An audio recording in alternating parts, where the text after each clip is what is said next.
It's another day in a world gone mad. I'm Jeff Allen Wolf, and I am back. And to give my commentary on the news. Thank you for joining me. I miss a week, and the shit hits the fan everywhere in our country and all over the world. I've got a lot to discuss with you from this past week. Here we go. And the 5-ton elephant in the room is the disgusting thing that happened as a dagger to the heart of our democracy. The incident involving Senator Alex Padilla. June 12th, this past week, during a press conference by Homeland Security Secretary Christie, I shoot dogs that don't learn how to train, Nome in Los Angeles, Senator Alex Padilla was dramatically removed from the event. Now, Padilla, who was awaiting a separate briefing at the federal building, stepped into Nome's press conference, publicly challenged her remarks about immigration enforcement. Identifying himself as a U.S. Senator, he attempted to ask questions, but was quickly confronted by Secret Service, FBI agents. He was pushed out of the room, restrained in a hallway, handcuffed, and arrested. Though he resisted removal, he was released shortly afterward. Now, the Department of Homeland Security and FBI Director Dan Bongino described the episode as a misunderstanding. Yeah, right. According to their account, Padilla didn't promptly show Senate credentials, made a sudden movement toward the podium. I guess walking to the podium, according to Republicans, is a sudden movement, which they interpreted as a potential threat. Now, Secretary Nome described his behavior as disruptive political theater, but later noted that they had a productive private conversation. DHS defended the actions of federal agents as appropriate under the circumstances. Padilla, however, strongly disputed this version of events. He maintains that he clearly identified himself before speaking and that he was escorted into the room by staff. He called the response excessive, warned that if an elected senator could be treated this way, the broader implications for civil liberties were grave. Video evidence released later appeared to support his version of events, sparking outrage from many lawmakers and civil rights groups. The incident drew swift political fallout. Democratic leaders, including Chuck Schumer, Elizabeth Warren, Gavin Newsom, condemned the treatment of Senator Padilla as authoritarian and dangerous. Even some Republicans, like Senator Lisa Murkowski, expressed concern. She always takes the side of us to look good. However, others, including House Speaker Mike Johnson, sided with Nome and federal officials, arguing that Padilla's actions were inappropriate. His actions, I can't talk tonight, were inappropriate. Now, this confrontation has become a flashpoint in a larger debate over immigration enforcement and the balance between executive power and democratic oversight. There are no words. A sitting senator treated like that? Are you out of your fucking mind? They claim to perceive him as a threat when he clearly identified himself. Why are we attacking political figures like this? This is a full-throated clampdown on freedom of speech. No other way to look at this than that way. The Wolfpack listeners, hey, this is incredibly scary. It needs to be monitored minute by minute. Almost 12 million No Kings rallies, total of the people who showed up at these rallies nationwide as President Trump's military parade takes place on his 79th birthday.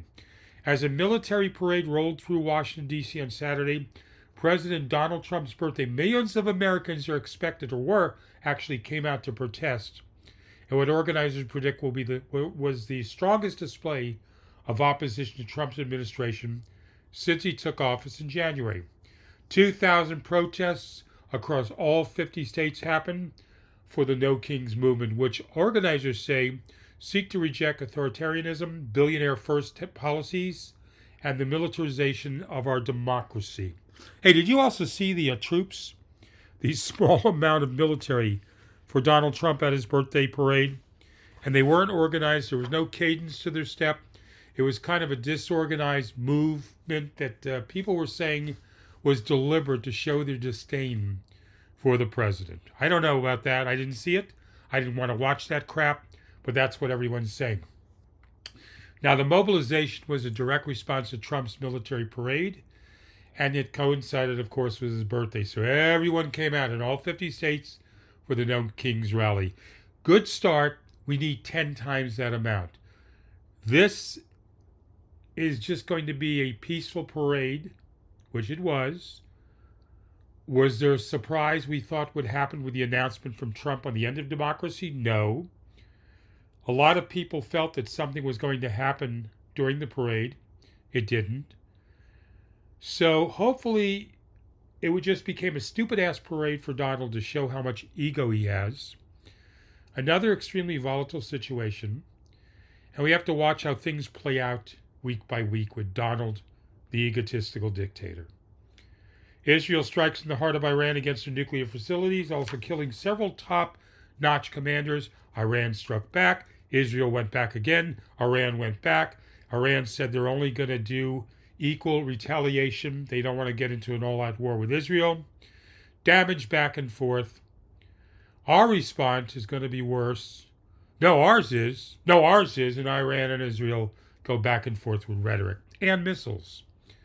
Will rational heads stop the madness? I doubt this sincerely. This is a huge powder keg, escalating by the hour. And again, as you listen to this episode, it probably became 3,000 times worse in the next 24 hours. Chaos is breaking out everywhere, and we feel helpless under the weight of it. Newsom confronts Trump.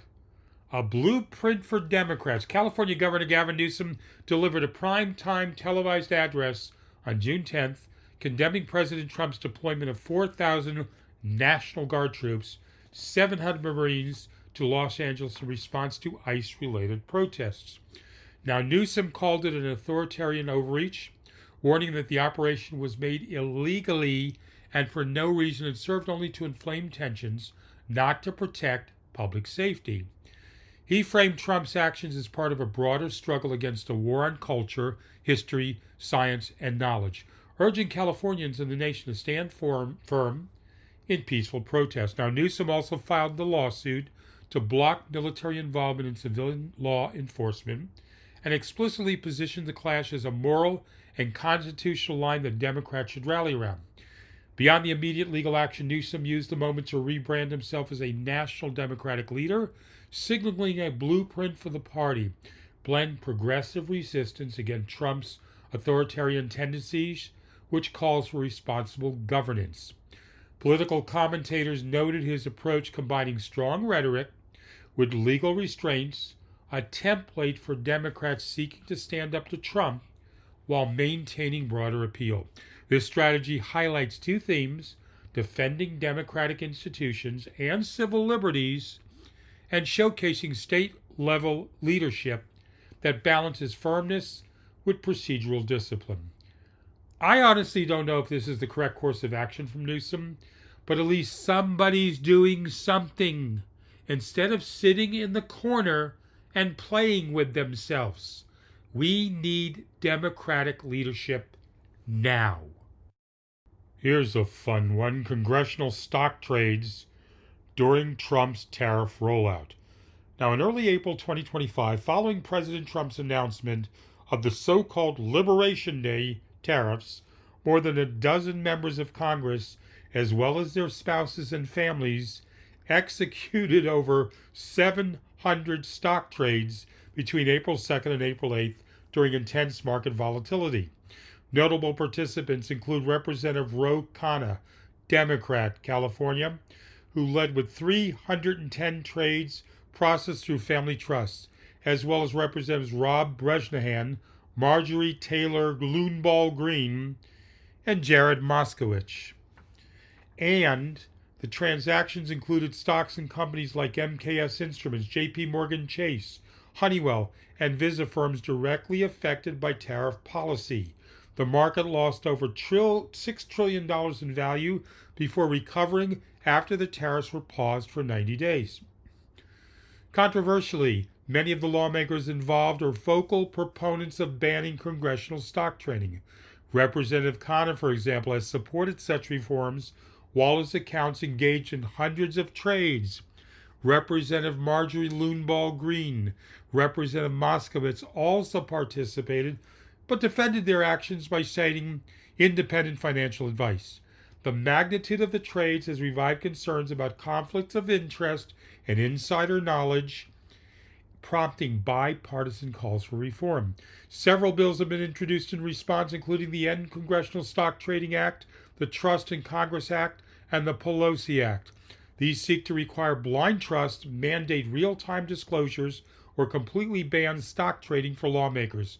Currently, the Stock Act mandates reporting within 45 days, but enforcement has been weak, with fines as low as $200, wow, for late filings. This incident highlights the potential for lawmakers to profit from policies they help implement. With bipartisan pressure building, Congress may soon enact tighter restrictions or even a complete ban on member stock trading to restore public trust.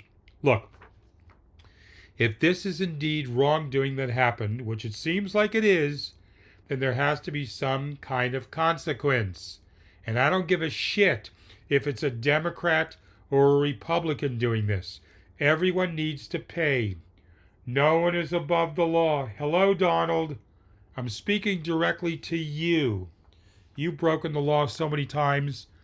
The balance of justice, the figure with the scales, is rusting. Controversial bill provision limiting judicial accountability. This is huge. A short but powerful clause, section 70302, buried inside the Republican-backed budget bill known as the One Big Beautiful Bill, would prevent federal courts from enforcing contempt citations against government officials unless plaintiffs post a monetary bond before the courts may act.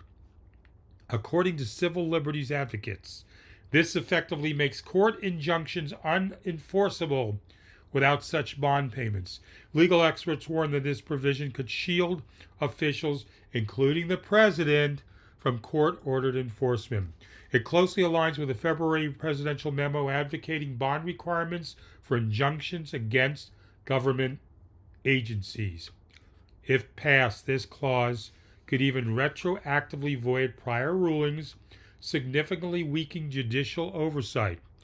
Critics argue that this measure is a constitutional threat, stripping the courts of their enforcement mechanisms and violating the principle of separation of powers. The proposal comes amid a wave of court rulings that have blocked various executive actions. It is one of several controversial parts of this bill, including bans on local AI regulation, sweeping tax code changes. The bill is under Senate review, where Democrats may attempt to remove the provision using procedural tools like the Byrd Rule. Constitutional scholars, civil liberty groups, multiple state attorneys generals are calling for the provision to be stripped out before passage. If it remains, it may face constitutional challenge as a violation of Article 3 powers. This is just ridiculous. Every time you and I come across something like this, we just realize how insane and how deep the stupidity shines from these dumb actions, these bills, these executive orders, whatever you want to call them. Speaking of dumb-ass ideas, the DOJ ruling that Trump can revoke national... Sorry guys, I'm laughing. I'm going to try this again because this is absurd. The DOJ ruled that Trump can revoke national monument designations. Think about this. On May 27th, the Department of Justice Office of Legal Counsel, released a legal opinion stating that President Trump, or any president, has the authority to revoke national monument designations under the Antiquities Act of 1906. Yeah, let's use an old law, right?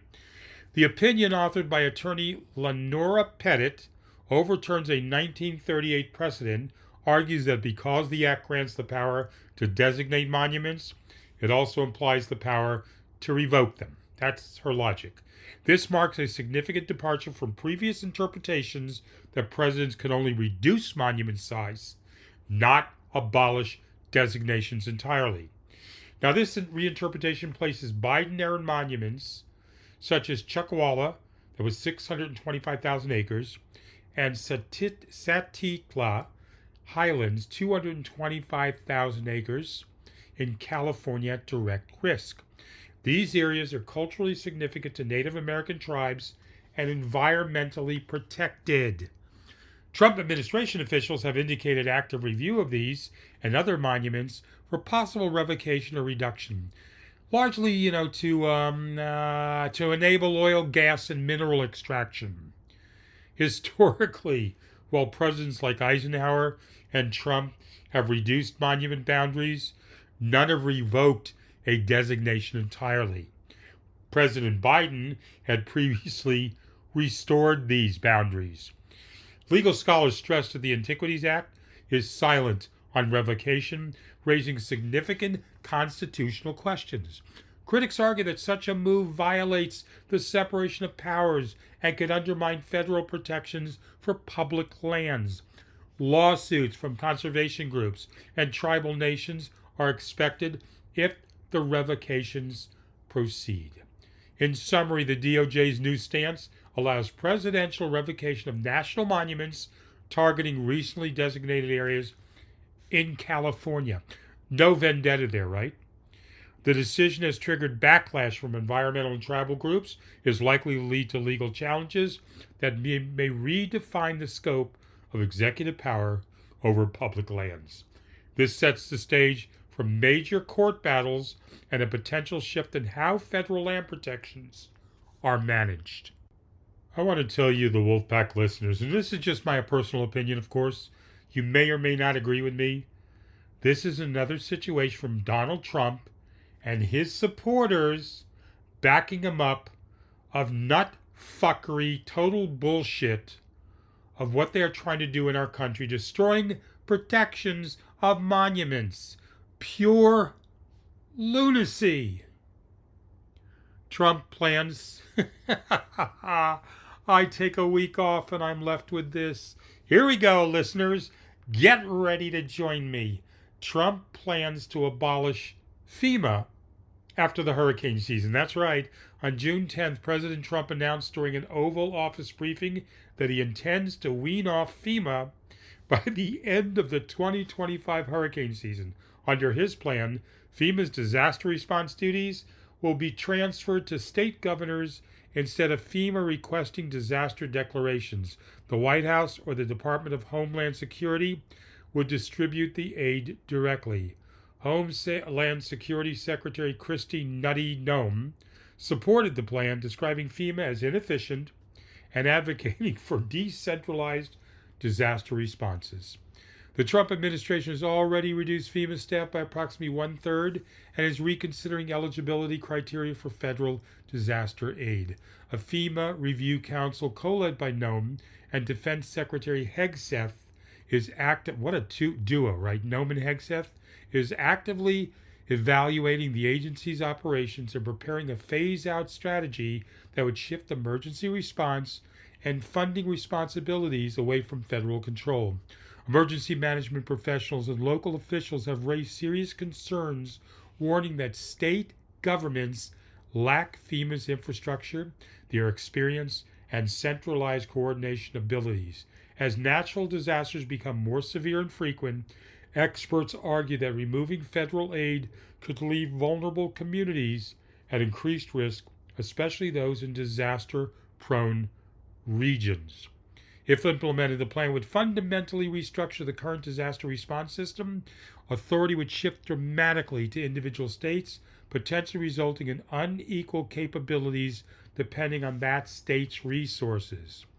With NOAA predicting a severe hurricane season and FEMA already managing significant recovery operations, $4.3 billion allocated for Hurricane Helene, critics believe the move is poorly timed, or possibly perfectly timed according to the Republicans, because they don't care about us, okay? And I tell all my friends or so-called friends who are Republicans and family members, they don't care about us, as evidenced by all of this stupidity.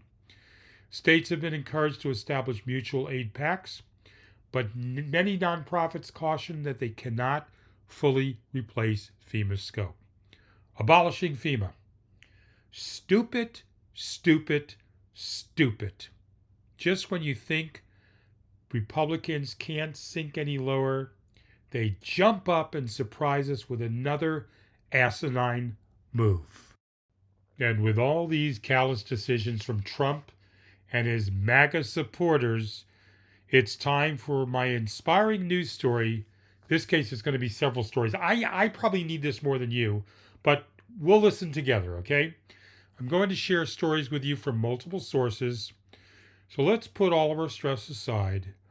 Take a deep breath. Listen to the sound of my voice. Relax. And take a listen to these. And by the way, if you want to say hello, I've been off a week. 833-399-9653. That's the toll-free number.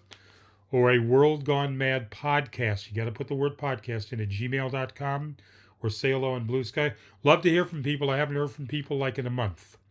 Okay, here we go. Inspiring news stories in the last 24 hours. A 12-year-old girl plants 150,000 trees in India in a remarkable act of environmental stewardship. A 12-year-old girl from rural India has led the planting of 150,000 trees in her region.